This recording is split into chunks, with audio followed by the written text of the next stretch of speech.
हमारी श्रद्धांजलि सभा में आपका स्वागत है जो लता दीदी को हम दे रहे हैं। हम कह रहे हैं कि आंखों में आंसू भले उन्होंने छोड़ा, होठों पर मुस्कान छोड़ गई सबके।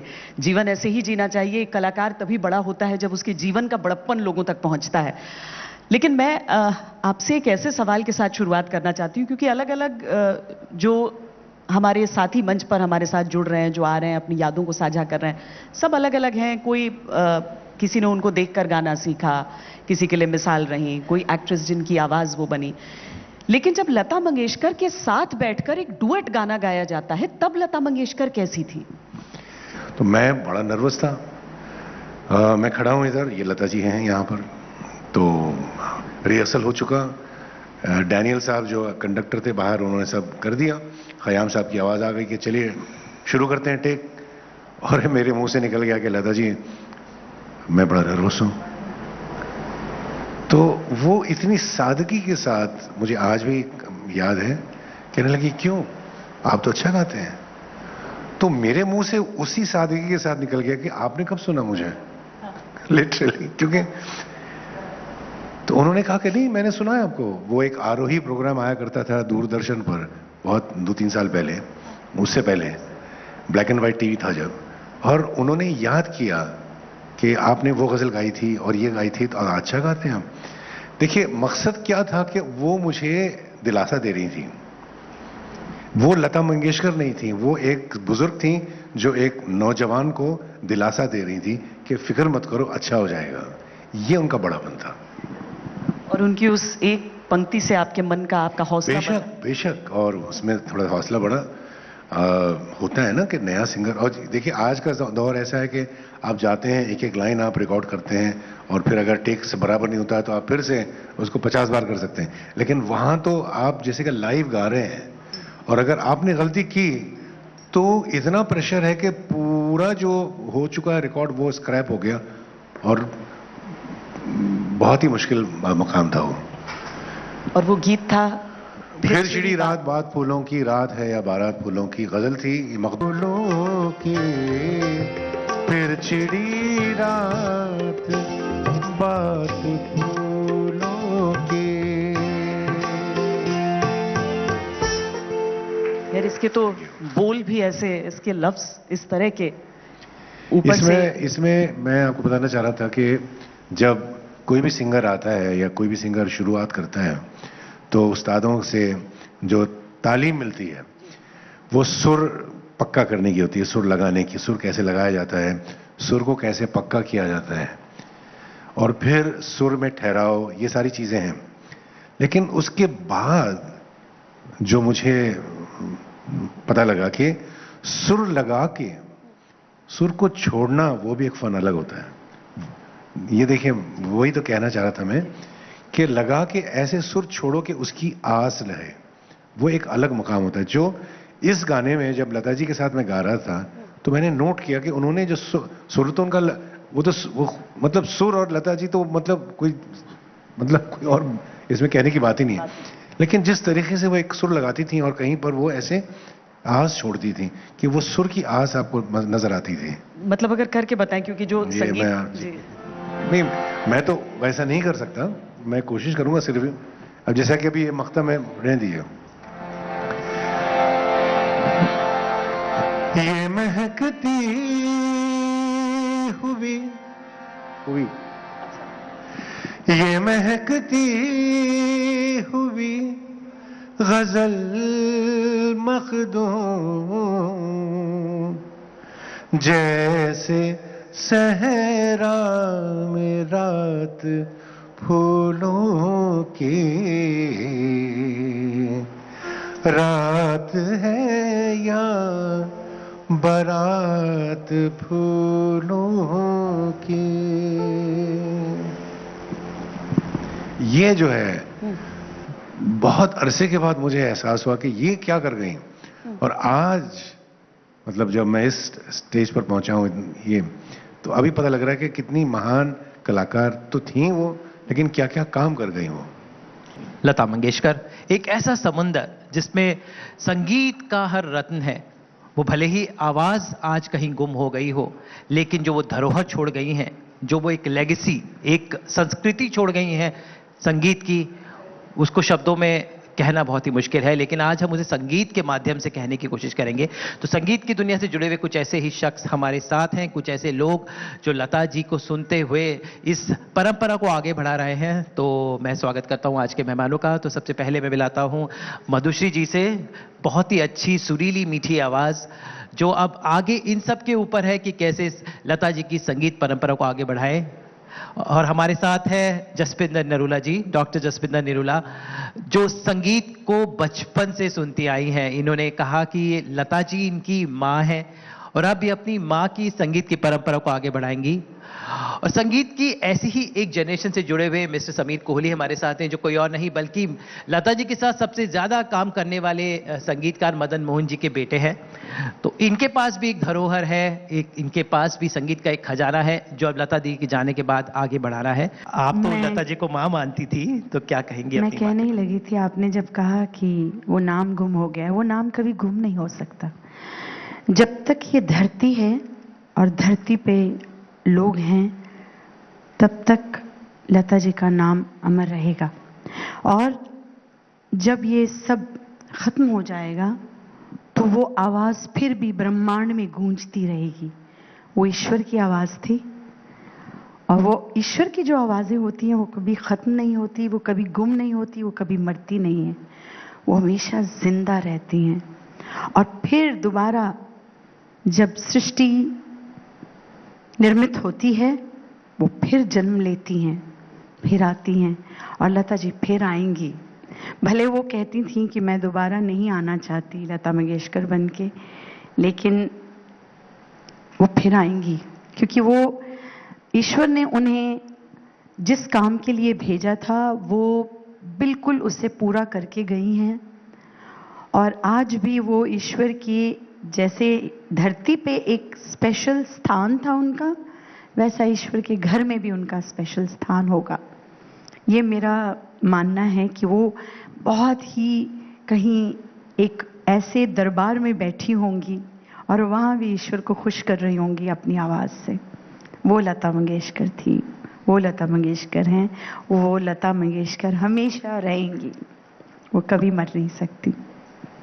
मैंने एक छोटी सी मेडली सोची थी कि मैं उनको श्रद्धांजलि दूंगी। पहली बात तो लता और आशा कोई बन नहीं सकता, और हम लोग तो उनके बच्चे हैं। और मैंने जैसे कहा, मधु ने भी कहा ये बात, कि जब तक हम जिंदा हैं तब तक हम उनसे सीखते रहेंगे।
कुछ दिल ने कहा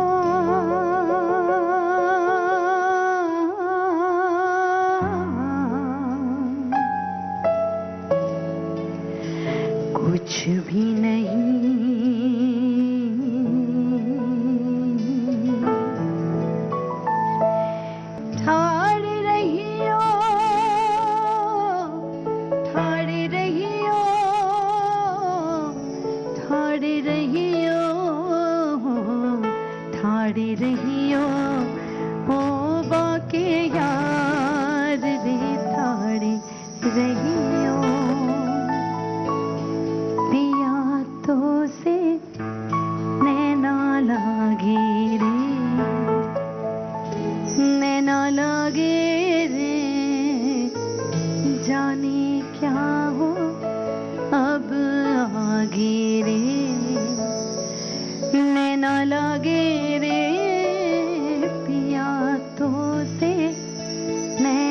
लागे रे।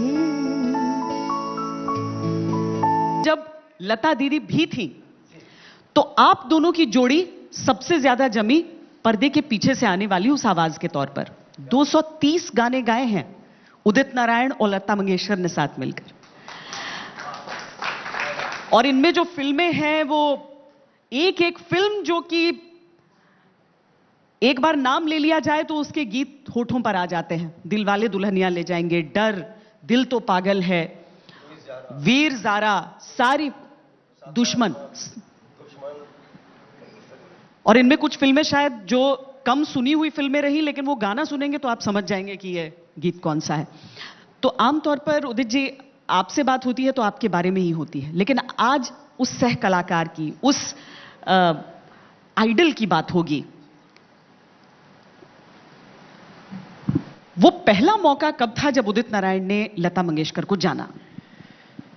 मैं विलेज में था, गांव में था, एंड दैट टाइम मेरी उम्र होगी 5-6 साल की। तो बैलगाड़ी पे बाराती जा रही थी, तो उस वक्त लाउड स्पीकर में गाना होता था। तो गाना चल रहा था, नगरी नगरी द्वारे द्वारे ढूंढो रे सावरिया, और उसके बाद जो वादा किया वो निभाना पड़ेगा। और एक भोजपुरी पिक्चर का भी गाना बज रहा था कि मचलती हुई हवा में छम छम गंगा की लहरें। तो मैं उस बैलगाड़ी के पीछे पीछे दौड़ता चला गया, सुनता रहा, बहुत दूर चला गया तो देखा कि कोई आसपास में है नहीं, तो मैं डर गया जरा, क्योंकि बच्चा था। तो आप सोचिए कि लता जी की आवाज, वो आवाज जो खींचता हुआ कई माइल तक, मैं उनकी आवाज को सुनता हुआ चला गया, और उस वक्त से ही मेरे दिमाग में, जहन में सिर्फ लता जी की आवाज घूमती रही, गूंजती रही। और क्या पता था कि ईश्वर की ऐसी कृपा होगी कि मैं जिस आवाज को आज सुन रहा हूं, कभी मैं रूबरू उनसे मेरी मुलाकात होगी। पहला मौका कौन सा था? पहला मौका था दो या 4 लाइन मैंने गाया था। पहली बार मैंने लता जी के साथ 2 या 4 लाइन मुझे गाने का अवसर मिला था। पंचम जी का म्यूजिक था। जीवन के दिन छोटे सही, हम भी बड़े दिल वाले, कल की हमें फुर्सत कहाँ, सोचें जो हम मत वाले। ये 4 लाइन मुझे पहली बार गाने का मौका मिला था, लेकिन रूबरू मिलने का मौका और ड्यूट गाने का मौका मिला था मुझे यश चोपड़ा साहब की फिल्म डर और महेश भट्ट साहब की फिल्म सातवां आसमान। अच्छा, जब साथ में रिकॉर्डिंग हुई दोनों की? जी, ये दोनों वो? जी, साथ में रिकॉर्डिंग हुई, और यश जी ने कहा कि आज लता जी आपके साथ गा रहे हैं, तो मुझे जितनी खुशी हो रही थी अंदर से, उतना ही दिल धड़क भी रहा था। नर्वस हो गया था। मैं सोचा लता जी मेरे सामने आएंगी तो मैं क्या गाऊंगा, लेकिन आप यकीन नहीं करेंगे, लता जी आई और मैंने पैर छुआ, आशीर्वाद लिया उनका। अच्छा, गाना भी कहीं वो तो नहीं था तू मेरे सामने? जी, यही गाना था? ये था। और मैं बोला दीदी मैं बचपन से आपका फैन हूं, जब से होश संभाला है, लेकिन मुझे क्या पता था कि मैं आपसे कभी मिल पाऊंगा या मेरा सपना साकार हो जाएगा कि आपको देख पाऊंगा।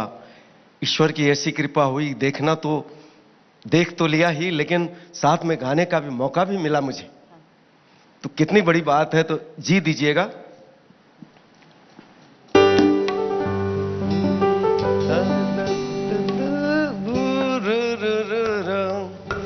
तू मेरे सामने, मैं तेरे सामने, तुझको देखूं के प्यार करूं, ये कैसे हो गया, तू मेरी हो गई, कैसे मैं एतबार करूं। अच्छा, लाइनें भी इत्तेफाक से वैसी ही?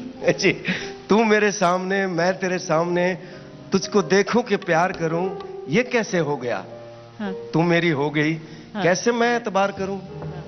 कमाल है। हाँ? तो गजल सम्राट पंकज उदास जी हमारे साथ हैं। और पंकज जी, आपसे और मेरा राब्ता पहले भी हो चुका है जी। जब आप गाते हैं तो वक्त ठहर जाता है। शुक्रिया। और आज भी हम एक ऐसे मकाम पर हैं जब वक्त ठहर सा गया है और हम यादों को संजो रहे हैं। ये एक ऐसा मंच है जब कई शख्सियतें ऐसी आई जिनकी आंखें नम हो गईं लता जी की याद में, और आप उन चुनिंदा शख्स में से एक हैं जिन्होंने लता जी के साथ कई गाने गाए। आपको वो मौका मिला लता जी के साथ मन साझा करने का, उनके साथ गीत साझा करने का, तो आज आप लता जी को कैसे याद करेंगे? बड़ा मुश्किल सवाल है, क्योंकि समझ में नहीं आ रहा है कि कहां से शुरू करूं। क्योंकि लता जी को मैंने बचपन से, मेरे स्कूल के दिनों से लता जी के गाने मैंने गाए, और बल्कि मैंने लता जी से जब भी मेरी मुलाकात हुई तो ये मेरी बात भी हुई लता जी के साथ कि मैं गुजरात में एक शहर है राजकोट, वहाँ बड़ा हुआ, मेरा बचपन वहाँ बीता। तो उन दिनों मुझे याद है इंडो चाइना वॉर हुई थी और लता जी ने पंडित जी के सामने ऐ मेरे वतन के लोगों गाया था, जवाहरलाल नेहरू जी के सामने, और पंडित जी की आंखें नम हो गई थी। और बहुत, ये बात सारी दुनिया को पता है, सबको मालूम है। तो उन दिनों मुझे याद है कि ये गाना रेडियो पे, क्योंकि मैं उस दौर में बड़ा हुआ जिस दौर में म्यूजिक सुनने का एक ही जरिया था, वो रेडियो था।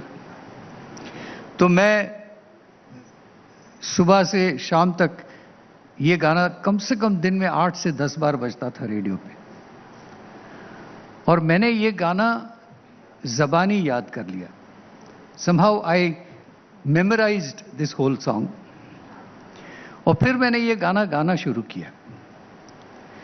तो स्कूल में जब असेंबली होती थी हमारी, तो असेंबली में मैं ये गाना गाता था, और हमारे स्कूल के जो प्रिंसिपल थे वो इस गाने से बहुत मुतासिर होते थे, कहते थे कि पंकज तुम हमको रुला देते हो। तो एक शाम एक कार्यक्रम में, बहुत बड़ा कार्यक्रम था जहां 3-4 हज़ार लोग मौजूद थे, तो मैं भी मेरे पेरेंट्स के साथ वहां वो कार्यक्रम में गया हुआ था देखने के लिए, as a spectator, as an audience. तो मेरे प्रिंसिपल वहां थे, उन्होंने मुझे देख लिया, तो उन्होंने ऑर्गेनाइजर्स को कहा कि भाई ये जो बच्चा है ये ऐ मेरे वतन के लोगों बहुत अच्छा गाता है, तो इनसे गवाइए। तो कोई 2-4 लोग आए, मुझे स्टेज पे ले गए, बैक स्टेज पे ले गए, और उन्होंने कहा कि अब आपको ये गाना गाना है। तो मुझे स्टेज पे खड़ा कर दिया गया और मैंने ये गाना पूरा, आई saying it in one flow, क्योंकि ये मुझे गाना बिल्कुल याद हो गया था, मैंने पूरा गाना मेमोराइज किया हुआ था। तो इतना ज़बरदस्त रिस्पांस मिला, क्योंकि as it is people were emotionally charged as far as the China war, the outcome of the China war was माहौल उस वक्त वैसा था। जी। तो एक साहब इतने भावुक हो गए कि उन्होंने ऑडियंस में से खड़े होके मुझे 51 रुपया इनाम दिया और कहा कि भाई ये बच्चा कमाल गा रहा है और ये वो। तो मैं समझता हूं कि वहां से मन ही मन कहीं मैंने उनको अपना गुरु मान लिया, और मैं हमेशा कहता आया हूं कि मेरे जीवन में, बाद में मैंने शास्त्रीय संगीत की तालीम ली, वो सब obviously it was part of, लेकिन प्रेरणा वहीं से शुरू हुई। जी, it was part of growing up process संगीत। और अक्सर ये कहा जाता है कि बचपन की जो यादें होती है ना, जी, वो काफी लंबे वक्त तक ताजा रहती है, और वही याद आपने यहाँ पर आज साझा करी, और उसी याद और उसी गीत के साथ आज आप शुरुआत करिए। मैं कोशिश करता हूं, क्योंकि मैंने पता नहीं पिछले 20-25 साल से कभी ये गाना गाया नहीं है, लेकिन मैं कोशिश करता हूँ।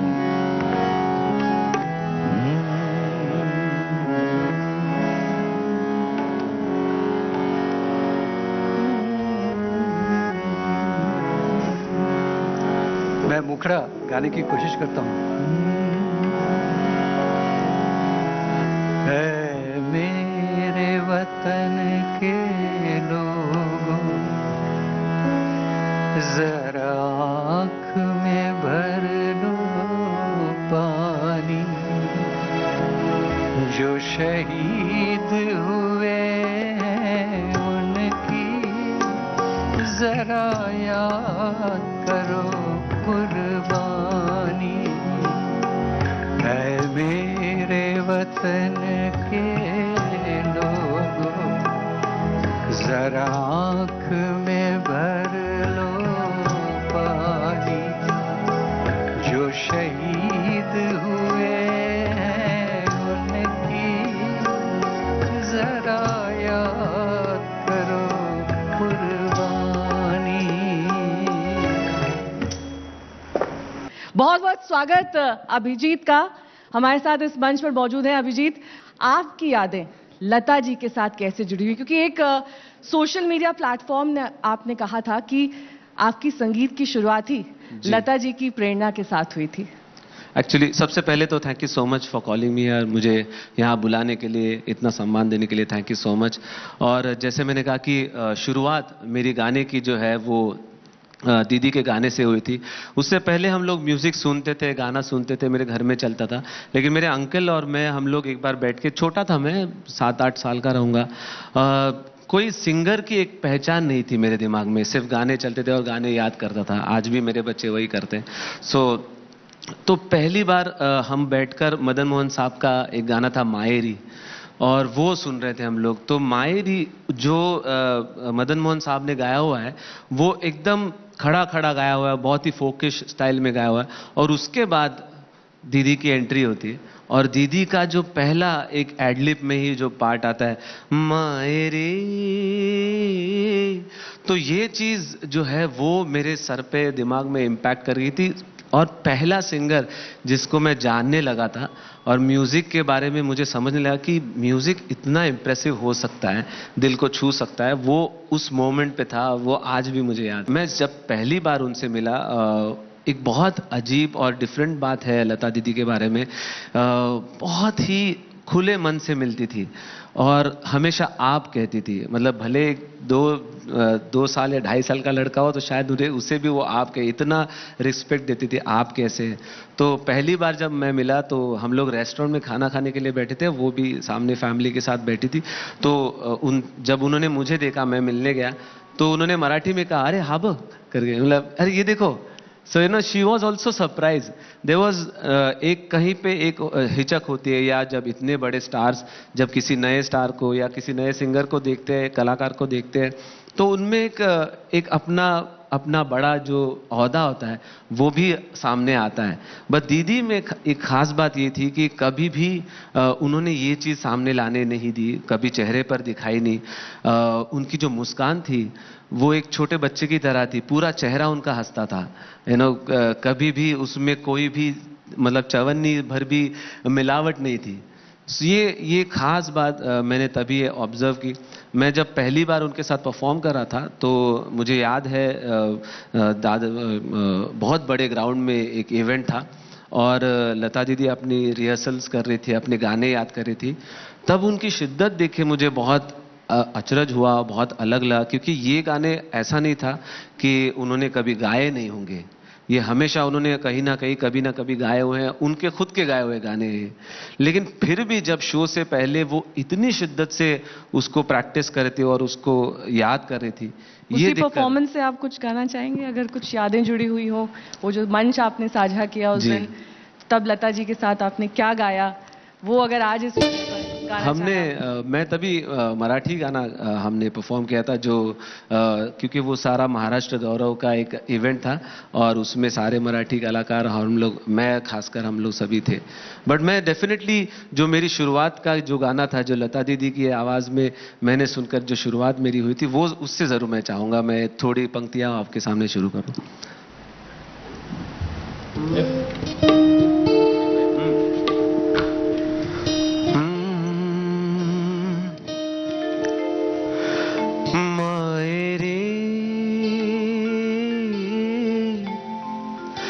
मैं कासे कहूँ प्रीत अपने जिया की मायरी, मैं कासे कहूँ प्रीत अपने जिया की मायरी।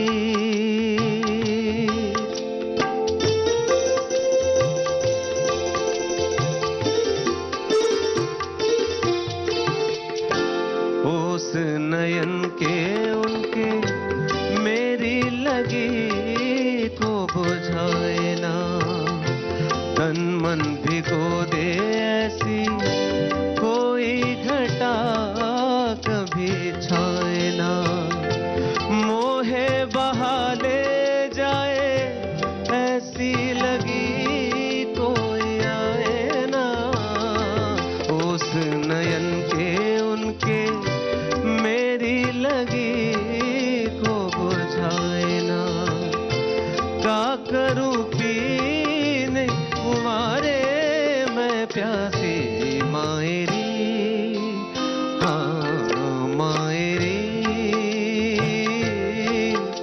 मैं कासे कहूँ प्रीत अपने जिया की मायरी।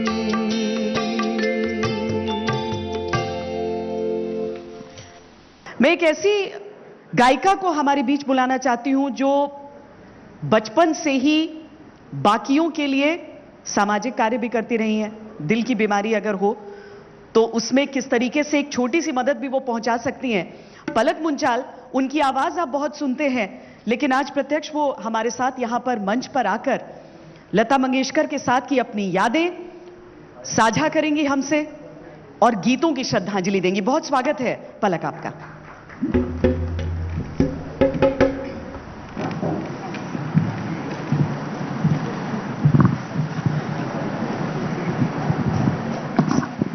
हेलो। मैं शुरुआत ही इस बात से करूंगी जी। कि कभी मौका मिला था लता मंगेशकर से मिलने का? बिल्कुल मौका मिला। मैं बहुत छोटी थी और लता जी मेरे लिए साक्षात माँ सरस्वती का रूप रही हैं। और जब मैं उनसे मिली तो उन्होंने मुझसे कहा कि बेटी जो तुम समाज सेवा का कार्य कर रही हो, जब तुम एक बड़ी गायिका बन जाओगी इस कार्य को मत छोड़ना, क्योंकि सही मायने में यही संगीत की आराधना है। और उनके उन शब्दों ने मुझे अपनी पूरी जर्नी में प्रेरित किया। आप कितने साल की थी उस समय जब मिली? मैं 8 साल की थी बस। हाँ जी। पर आप अपने सामने अपनी आइडल को भी देख रही थी। जी। उनके जीवन से अगर मैं कहूं तो आपने क्या क्या सीखा? उनकी ये बात, ये एक आशीर्वाद बनकर आपके साथ एक मार्गदर्शन आपका करती रहेगी जीवन भर। बिल्कुल। मेरे साथ आई थिंक हर म्यूजिशियन, हर सिंगर एग्री करेगा कि उनका गाया हुआ हर एक गाना अपने आप में एक लेसन की तरह है। मेरे से पिछली जनरेशन्स हो, आज की जनरेशन हो या आने वाली कई पीढ़ियों को उनके गाने इंस्पायर करेंगे, प्रेरित करेंगे। लेकिन मैं मारवाड़ी फैमिली को बिलोंग करती हूँ, तो हमें सिंगिंग का इतना नॉलेज नहीं था। तो जहाँ भी सुनने को मिलता था कि लता जी तला गला नहीं खाती हैं, तो मैं तला गला नहीं खाती थी। फिर पता चलता था कि वो इमली की खटाई नहीं खाती हैं, तो मैं नहीं खाती थी। फिर पता चला कि उन्होंने उर्दू लिखना और पढ़ना सीखा प्रोनाउंसिएशन के लिए, तो मैंने भी बाकायदा उर्दू सीखी। तो जो पता चलता जाता था छोटा छोटा लता जी के बारे में, वो मैं फॉलो करती थी। उनका पहला गाना कौन सा सुना था आपने, अगर आपको याद हो? गाकर ही सुना देती हूँ।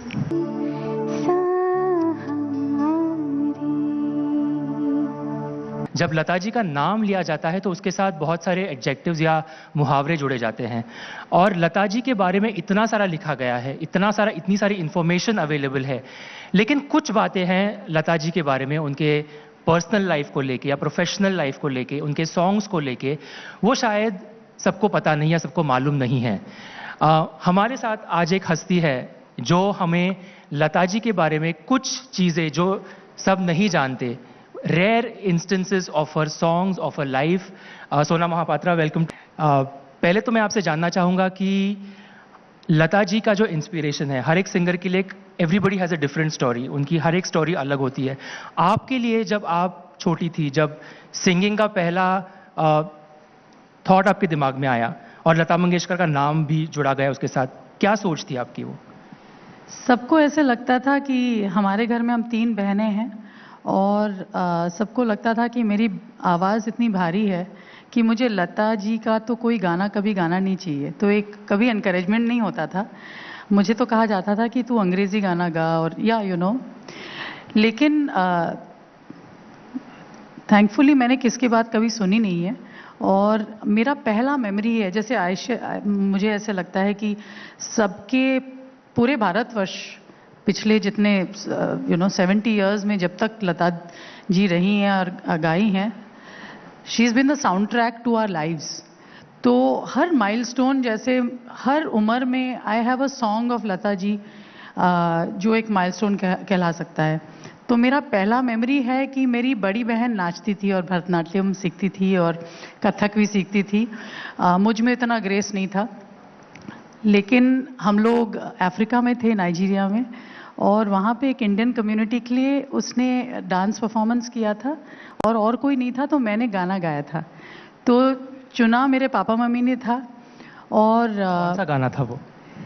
जा रे बदेरा बैरी जा रे पिया का संदेशवा, लारे लारे लारे जा रे बदेरा बैरी जा जा जा रे बदेरा बैरी।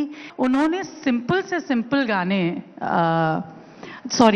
मुश्किल से मुश्किल गाने, जैसे वो खाई है रे हमने कसम संग रहने की, हिम्मत नहीं हो रही है मुझे उनका वो almost is that Arabic Turkish intonation जो इतने सहजता और इतने सरलता से उन्होंने प्रस्तुत किया कि लगता था कि बहुत सिंपल लव सॉन्ग है, लेकिन अगर कोई उनका एक गाना पकड़ के गा ले ठीक से तो रियाज हो जाता था।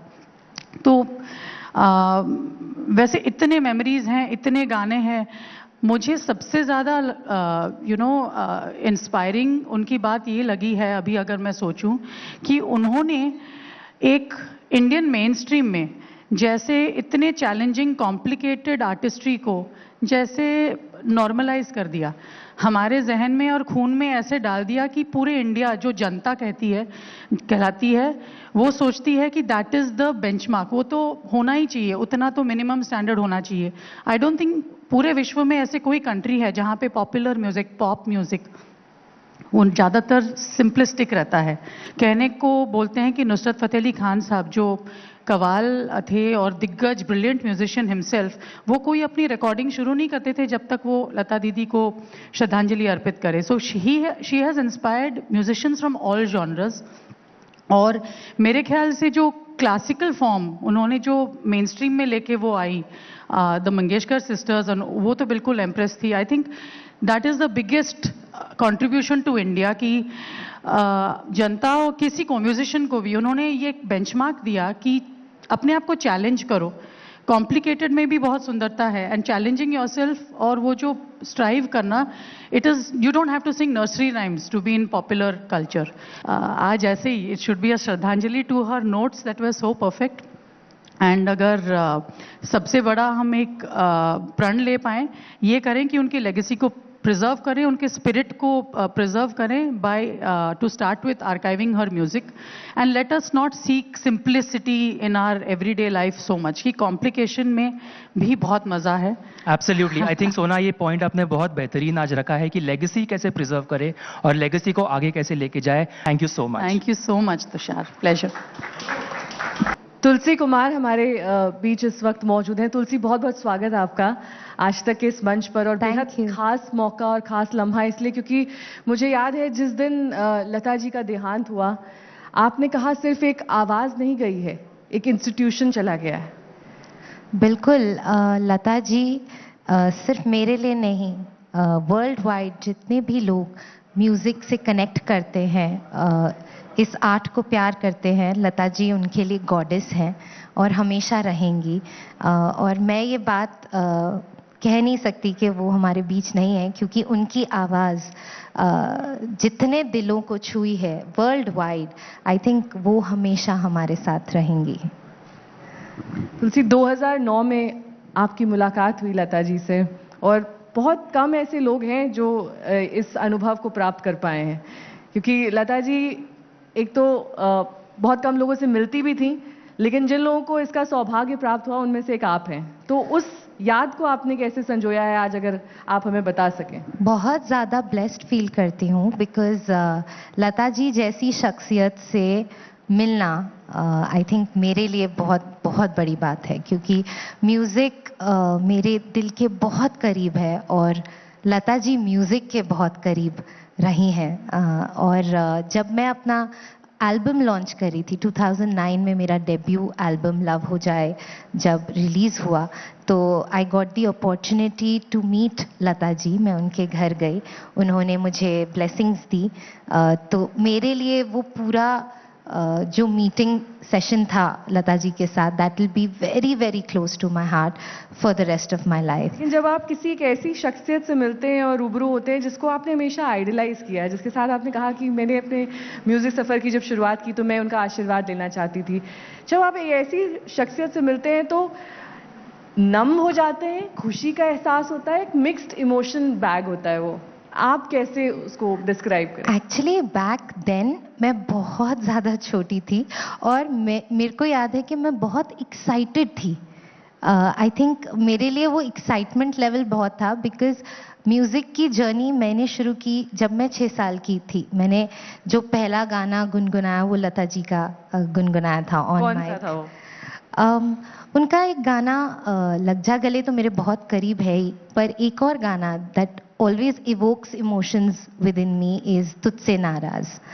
तो वो गाना जब मुझे लगा कि शुरुआत इनकी आवाज़ सुन सुन के किया, आज जब मैं डेब्यू करने जा रही हूँ, मुझे मौका मिला है लता जी से मुलाकात का, तो एक्साइटमेंट लेवल बहुत हाई था। आई थिंक नमनेस से ज़्यादा मैं बहुत ज़्यादा एक्साइटेड थी, क्योंकि I think I was very young and I was looking forward to meeting her. उस गाने की चंद पंक्तियां अगर आप तुलसी आज यहाँ गा दें इस मंच पर, जो आपका हमेशा से फेवरेट रहा हो लता जी का गाना। उसके लिरिक्स गुलजार साहब के हैं, तुझसे नाराज़ नहीं ज़िंदगी, और that song always touches my heart, so I will just hum a few lines for all of you. आज अगर भर आई है बूंदे बरस जाएंगी, कल क्या पता इनके लिए आंखें तरस जाएंगी।